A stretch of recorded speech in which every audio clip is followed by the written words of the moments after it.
ভূপতিনগরের ঘটনা বুঝতে পারছেন, ভূপতিনগরের ঘটনা, যে ঘটনা নিয়ে আপনাদেরকে স্পষ্ট করে আমরা জানাচ্ছিলাম যে জায়গায় দাঁড়িয়ে আজকে একে একে মানে আপনারা দেখেছেন যেভাবে সিবিআই মানে একেবারে যদি আমি শুরুটাই করতে চাই যে বকটুই, সন্দেশখালী এবং এরপর ভূপতিনগর, মানে একে একে দেখছি আমরা এই ঘটনার পুনরাবৃত্তি। বকটুয়ে সিবিআই এর বিরুদ্ধে অভিযোগ,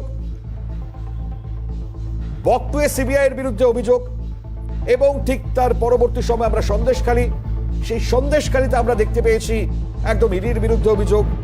পুলিশের তরফ থেকে এবার অভিযোগ দায়ের এনআইএ এর বিরুদ্ধেই, অর্থাৎ যারা মার খেলেন কেন্দ্রীয় তদন্তকারী এজেন্সি, সেই কেন্দ্রীয় তদন্তকারী এজেন্সির বিরুদ্ধেই পাল্টা অভিযোগ এবার পুলিশ রুজু করলো। এখন প্রশ্ন এই জায়গাতেই, যারা মার খেলেন তাদের বিরুদ্ধেই অভিযোগ, কি করে সম্ভব? এই বিষয়টাই সব থেকে তাৎপর্য রাখছে। আজকে দাঁড়িয়ে মুখ্যমন্ত্রী যা বলছেন এ রাজ্যে, মুখ্যমন্ত্রীর সেই মন্তব্য, কারণ মুখ্যমন্ত্রী নিশানা করছেন কেন্দ্রীয় এজেন্সিকে, আর মুখ্যমন্ত্রীর এই নিশানার পর আমরা গতকাল দেখেছি মুখ্যমন্ত্রী তিনি মহিলাদেরকে সামনে নিয়ে এসে তার মন্তব্য করেছিলেন।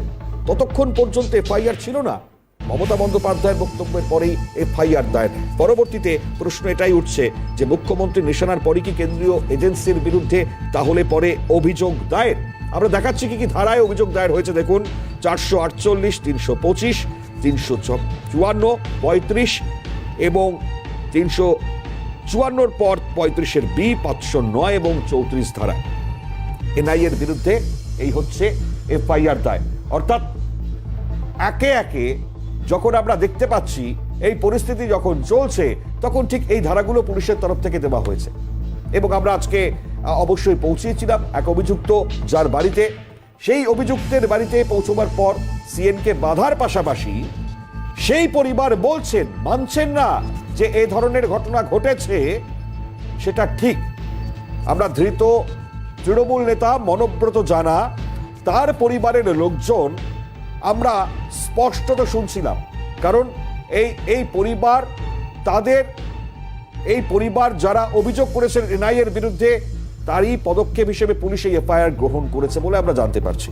এখন এই জায়গায় এই ঘটনা অর্থাৎ এনআইএ এর উপর হামলা যে কাঙ্ক্ষিত নয়, এটাও পরিবার বলছেন।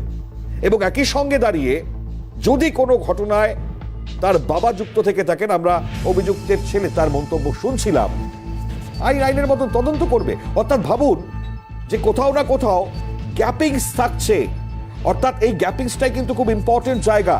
আর এই জায়গাতেই ঠিক প্রশ্নের জায়গা যে পুলিশের তাহলে এই অতি সক্রিয়তা, সেটা কি মমতা বন্দ্যোপাধ্যায় তিনি তার প্রসঙ্গ উত্থাপন করবার পর তারপরেই কি তাহলে এফআইআরটা দায়ের হলো?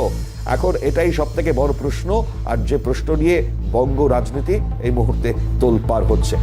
আমরা 5টার পাঞ্চে এই গোটা ঘটনায় কিছু প্রতিক্রিয়া শোনাই আপনাদেরকে, যারা বিশিষ্টরা রয়েছেন, যাদের প্রতিক্রিয়া আমরা সব সময় শোনাই আপনাদেরকে, কে কি বলেছেন শোনা।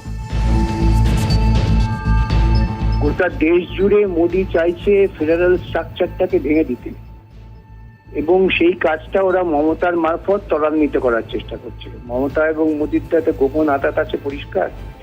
এই কাজগুলো করা হচ্ছে যাতে এই কাজগুলোর উপর ভিত্তি করে মোদী সরকার বলতে পারেন যে ফেডারেল স্ট্রাকচার কাজ করছে না, এই তো ওয়েস্ট বেঙ্গলে তারা বারবার আমাদের উপর আক্রমণ করছে, সুতরাং ফেডারেল স্ট্রাকচারের কোনো দরকার নেই।